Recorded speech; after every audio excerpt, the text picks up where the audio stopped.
Bonjour. Alors dans les vidéos précédentes, je vous ai parlé des mythes qui sont des tentatives d'explication du monde et qui sont peut-être très poétiques mais qui ne relèvent pas de la réalité. C'est-à-dire que ça donne une explication mais ça ne veut pas dire que cette explication soit vraie. Parce que la plupart du temps, on postule des choses dont on n'a aucunement la preuve et c'est pas du tout grave parce que le mythe donne une structure à l'existence.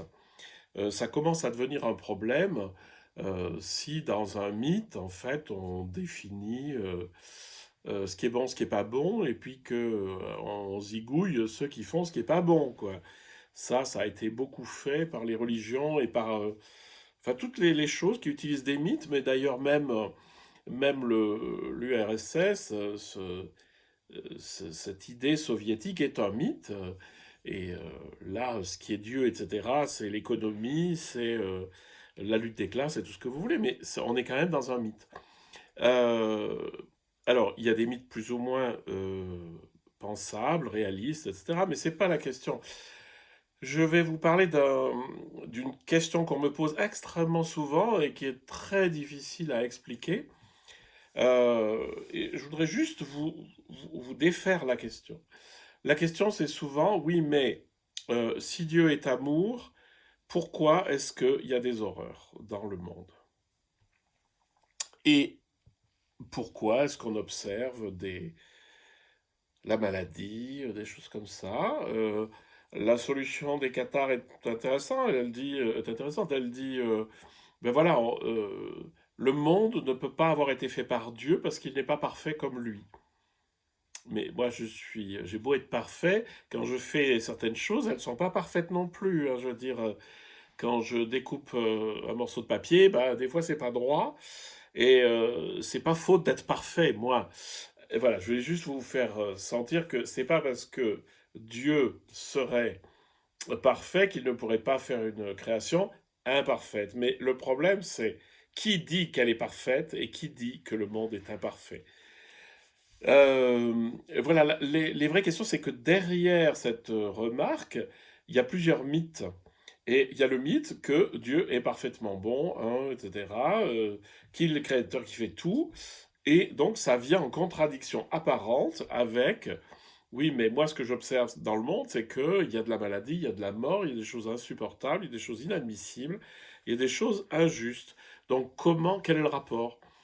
Eh ben, le rapport est le suivant, c'est-à-dire qu'il n'y a pas de rapport parce que, en fait, la question pose un certain nombre euh, de mythes préalables.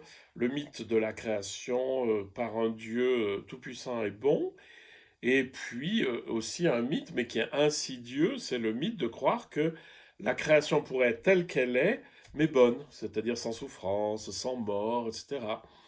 Et je pense que vous vous rendez compte que c'est impensable. Parce que la seule chose dont on soit sûr, c'est le monde tel que je l'expérimente. Donc il vaut mieux que mes mythes soient en conformité avec le monde. Alors, ça ne veut pas dire que vous allez forcément demander à un autre principe du monde d'agir comme chez les Cathares. Mais cela dit, vous pouvez très bien penser à un principe, par exemple, d'entropie, qui est ce qui fait que tout bouge et que tout va vers une espèce de dissolution lente. Mais vous avez d'autres possibilités. Mais avant de faire des grandes théories, ce que je vous invite à faire, c'est de recevoir, d'accueillir la réalité telle qu'elle se donne et d'essayer d'y agir dans le sens qui va vers le bien. Vous pouvez très bien aussi choisir d'aller vers quelque chose de négatif, c'est-à-dire d'aller vers, par exemple, moi ce qui m'intéresse, c'est d'avoir un maximum de fric, donc je peux faire les pires horreurs à mon voisin ou ma voisine, je peux voler qui je veux, c'est tout à fait défendable, parce que c'est mon option. Mon option, c'est tout pour moi, et les autres, j'en ai rien à faire. Bon, c'est une option. Je pense qu'une option qui est beaucoup plus qui est bien meilleure pour nous-mêmes, c'est l'option d'aller vers plus d'amour, vers plus de bonté, vers plus des choses plus harmonieuses entre les personnes et avec les objets du monde.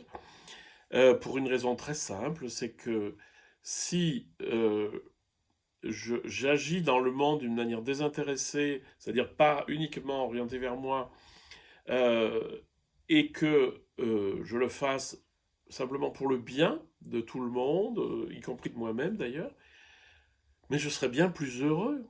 Parce que si je choisis comme option, euh, en fait, je vais écraser tout le monde, mais l'essentiel c'est que je gagne un maximum de fric, que j'ai énormément de terrain et de machins et de trucs et des maisons et tout et tout. Et c'est pas grave si je fais des choses illégales et puis qui mènent des gens sur la paille, c'est une option. Mais je pense que ça vous mettrait, parce que je pense pas que ce soit votre cas, ça vous mettrait dans un état intérieur très très négatif.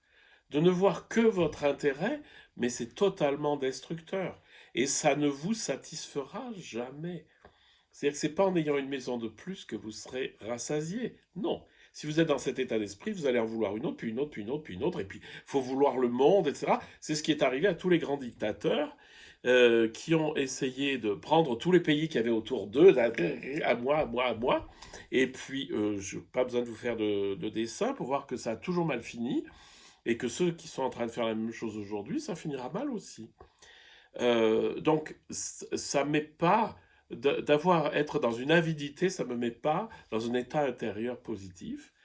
Et la seule chose que je peux vous conseiller, c'est essayer l'amour. C'est quand même vachement plus satisfaisant.